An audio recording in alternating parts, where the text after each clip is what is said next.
Well, hello all. Welcome back to the garage. Today we're going to do a technical video on something that is hotly debated, and I will expect a lot of comments. A lot of comments. Most will be good. Some won't, but that's okay. I love all comments, and because I'm going to be talking about carburetor sizing and how that formula you all use, and it's on every website and whatnot, is actually useless. Yeah, just like that. So this all came about because of this engine and that carburetor.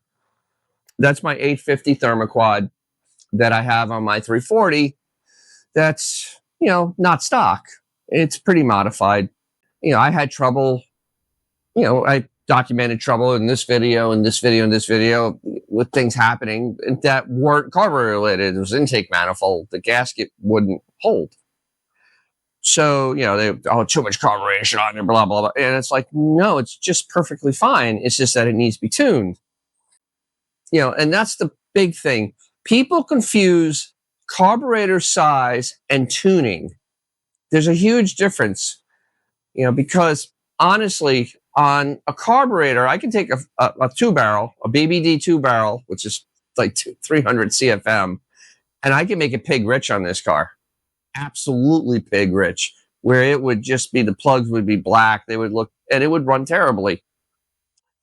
Because it has more to do with your balance of air to fuel than actual CFMs. Really, that's really what it comes down to, and how your engine can use that air-fuel ratio. So let's go back a little bit. Now, the thermoquad is one of my favorite carburetors. This is an 850.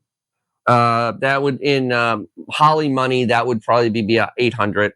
This was used on 400s, stock 400s, stock 440s, and California 360s. Why? Because California. It's very versatile. You can change jets out and go to one, tiny primaries and tiny secondaries. It literally is a Swiss Army knife of carburetors, especially 4 barrels. And, the 318 and 340 and 360 used the same carburetor. They used a 800. And the 318 used that 800 until Carter went defunct in 1984. Then they went to a Quadrajet, I believe. So those engines all passed federal emissions with an 800 CFM carburetor on them. So if too much CFM is bad, then how did they pass? That's always a question to ask, but that's really not part of this video. And actually, the cars ran fine outside of the lean burn system. And once you got rid of that, they really did run great. And I did a video here on the lean burn. It's not great, but when it was running great, it made use of a carburetor, and it really gave the car the best power it could. Now, let's talk about the calculation. This calculation right here. It's everywhere, and it's based on from some speed shop. I mean, I couldn't figure out where exactly. But it comes from the late 1940s, early 1950s. The only hot rod engine you had at that time, the only V8, was the flathead Ford. And so it's based on the flathead Ford. And the flathead Ford did not use a 4-barrel in the 40s and early 50s because they weren't invented yet. They used 2 barrels. Literally, they used multiple 2 barrels. So we, because the 4-barrel didn't come around till 56, when Will Carter made his first 4-barrel. Then he made the aluminum 4-barrel in 57. And then the ABS in, I think, early 60s, because that was on the Hemis. I mean, so there is, the 4-barrel came pretty late. It was mainly multiple 2 barrels. We're basing a calculation for this engine that was designed in 1967 on an engine that was built designed in 1931 that did not have 4 barrels available for it. So let's be straight on that. That's the first part. The calculation actually uses stuff that's not relevant to a modern V8. Because here's what the flathead had going against it. It had bad airflow because the valves were sideways and had to go up and around. It had very low compression, 8-to-1, and it had really, really poor exhaust scavenging. And that's basically when the exhaust comes out, it helps suck in new air and fuel into the cylinder. And it really didn't have it because of the shape of the head, because they're sideways. I'll show a picture of it. It was a step forward, but against modern engines, it's really not great. Now, and then we're also using a calculation that either had side draft or downdraft 2 barrels, which 2 barrels don't flow as well as a 4 barrel. There's just the design of them, they can't, because they're doing everything. They're doing from idle to wide open is all the same 2 barrels. And they're usually tested for flow at 3.5 inches of mercury, while a 4 barrel is tested at 1.5. So that's a big difference in flow rates. So it's like if you hear a 2 barrel, it's like 300 CFM. That actually, it's probably much more than that. But because of the way they test it, it's 300 CFM. Basically, we have this ancient calculation with ancient carburetor technology that is going to tell you what to put on your 383. It just doesn't make any sense. Let's go back into a little bit of the science of this. Now, an engine is an air pump. Seriously, think about it. It's an air pump that has combustion in it. Now, what happens is that air pump only is going to bring in what it needs, because it can't bring in more. But the trick of it is that it needs an air-fuel ratio, especially in a performance engine, 13-to-1 air-to-fuel to maybe 14.5. And you really 15 wide open throttle. You really don't want to go too lean because you'll burn a hole in the cylinder because it gets real hot. Because fuel is also a cooling device. What happens with a smaller carburetor is actually it can't, at wide open, at its maximum flow, it actually has less efficiency because it is maxed out. It doesn't have any extra capacity to bring fuel in. And here's a test, and I'm going to talk a little bit later about this, that was in Hot Rod. They used the 340, and they went from using a small 650 to a 750 carburetor, and the volumetric efficiency increased 1%, but the vacuum across the range increased 5 to 10%. So the engine was able to pull in more with the bigger carburetor and feed the cylinders more fuel. And it kept it below 1 inch of mercury above 5,000 RPM. So at above 5,000, this thing was really able to draw in everything it could to keep the engine happy. So since an engine needs sufficient airflow and to get the fuel to the cylinders, because you have to have that, and you also then have the problem where efficiency is never 100%. And actually, I saw the calculator that actually said it's over 100%, which is impossible. You cannot give over 100%. It's not a thing. If it can do more than that, then that previous number was not 100%. That was less than 100%. That's just the way percentages work. If you have that, and it's not, being that all things are equal with efficiency, you're just not getting enough fuel in the cylinder, which is actually costing you power, because the amount of atomized fuel helps make power.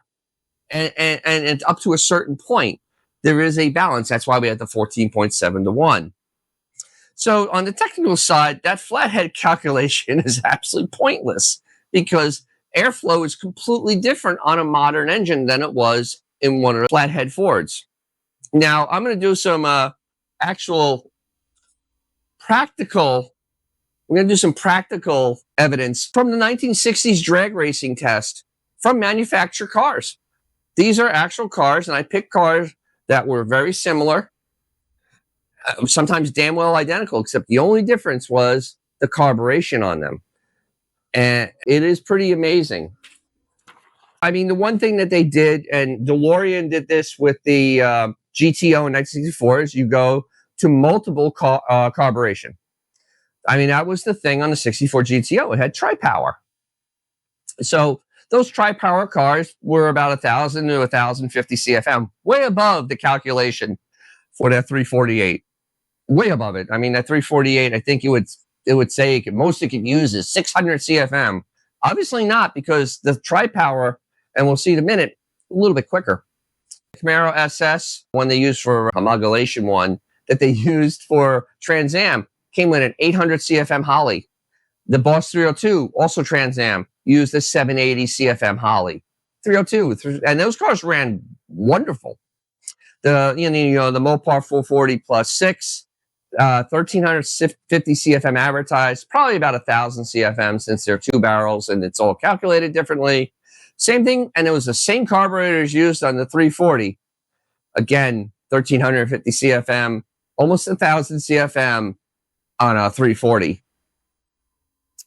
So every one of these engines that had this bigger carburation was faster. It's impossible to find one that's actually slower because it didn't happen. So we'll start with the GTO, the granddaddy of muscle cars. The original one, I'm going to put these over here. The original one, 4-barrel, and these are 4-speeds. Both had 323s. Well, the regular 4-barrel one ran a 15-second flat at 91 miles an hour. And this is road and track. Did both these cars. The second one, tri-power car, also 4-speed, 323s, ran a 1410, 9/10 of a second quicker, with a lot more carburation on it. Nothing else is different in these engines. They're the same engines. Different intake manifold, different carburation. A lot faster. 67 Corvette, the 4-barrel, 14.2. This is the 427 with the tri-power, 13.8. And that's probably limited to hookup because they had tiny tires. The 70 CUDA 340, this is the 3-speed automatic, 275 horsepower one, 15 seconds in the quarter mile. Same year, same car. All right, this is a 4-speed versus a 3-speed, but it's a half-second difference. 4-speed isn't that much faster. It ran a 14.5 at 99 miles an hour. Next is the A12 Roadrunner. 4-speed car, ran a quarter mile in 12.9 at 111 miles an hour. The same GTX with the 444 barrel. This one's a 3-speed automatic, but isn't this big a difference? Same gearing, 13.7 at 102 miles an hour. And that time's repeatable in that car. That is literally the time I see most of the time for that 444 barrel in that size Plymouth. 70 Plymouth Duster, 340. 3-speed, 323s, 1472. Now, I did a 71 Duster, same thing, 391s, 3-speed. Its quarter mile was 1426. You know what the difference is between those two cars? Carburetor. The 70 used an AVS 650. The 71 used an 800 thermoquad. It got a half second of speed just by going up 150 CFM. Same car. I mean, there's no difference between a 71 and a 70 and 71 Duster. There's no difference physically between them. So now we're going to talk about that Hot Rod magazine. I have the text here. I mentioned this earlier. So they took a stock 340. This was done in 2001. I guess it was 2001. And I mean, stock 340s were still plentiful at that time.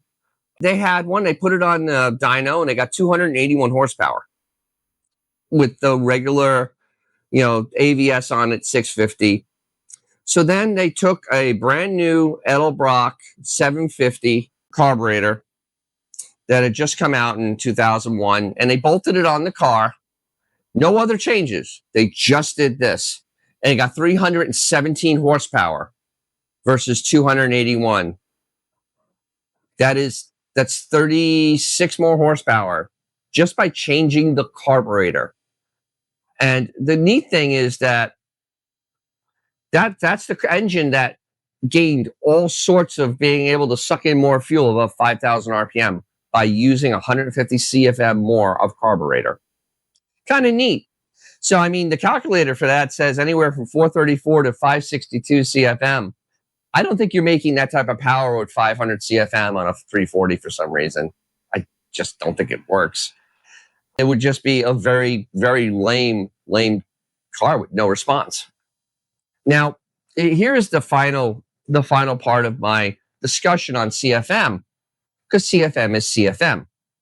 Doesn't matter how it gets there, the calculation is calculating CFM.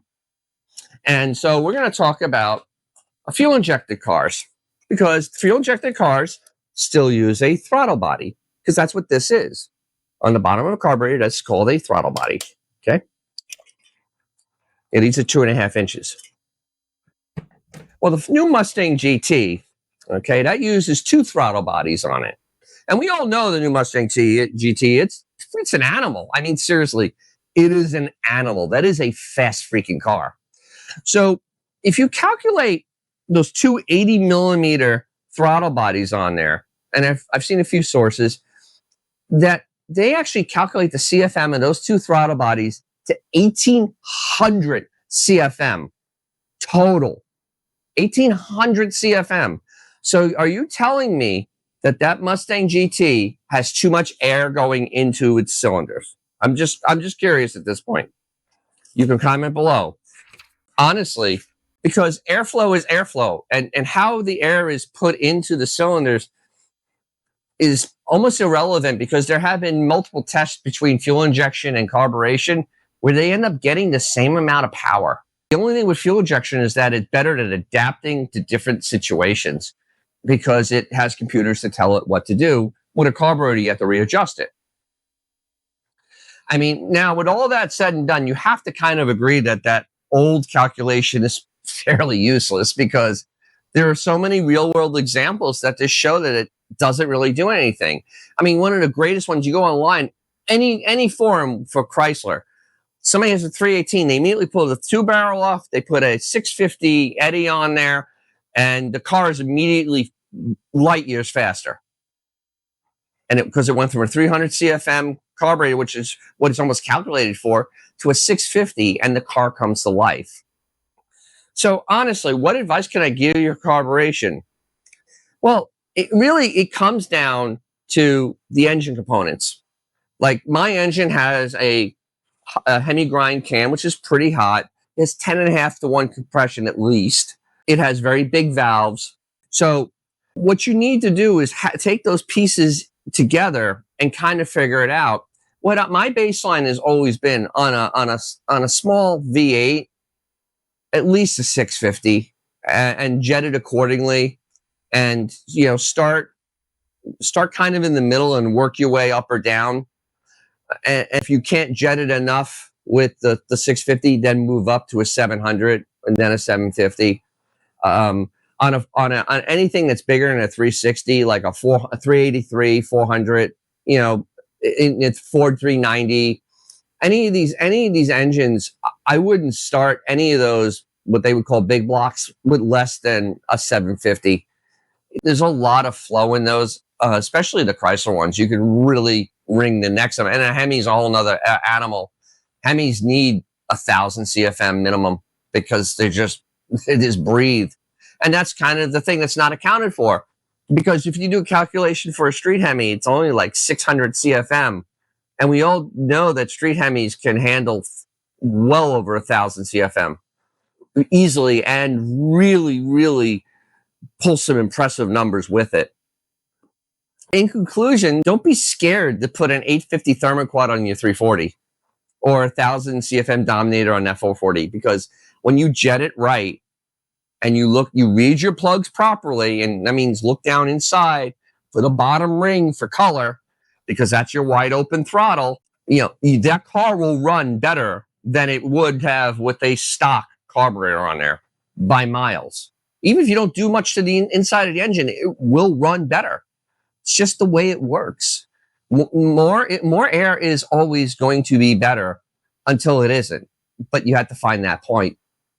So I hope you got something from this, and I once again, comment below, because I know you guys are going to really want to comment on this. The like and subscribe. I'm trying to get to 10,000. If I get to 10,000, I'll shave my beard live on air, because why not? I've had it for like over a decade, so it's okay. I'll do it just for you. Also, hype the video and hype the other creators' videos that you like, because this is like YouTube's thing to help us, especially people that are under, like 50,000 or 80,000 subscribers. It's to help us so we can actually get seen when we have something kind of cool to say. And when you subscribe to my channel, you'll get more car content, because that's the way it works. So with all that in mind, I thank you for your time. And, and of course, if you have something, cool, or, something fun, and this car is fun. I love taking this car out. It's a smile make. That car is a smile maker. Take them out, because you will make someone's day, and it will probably be your own. I don't know. I'll catch you really soon.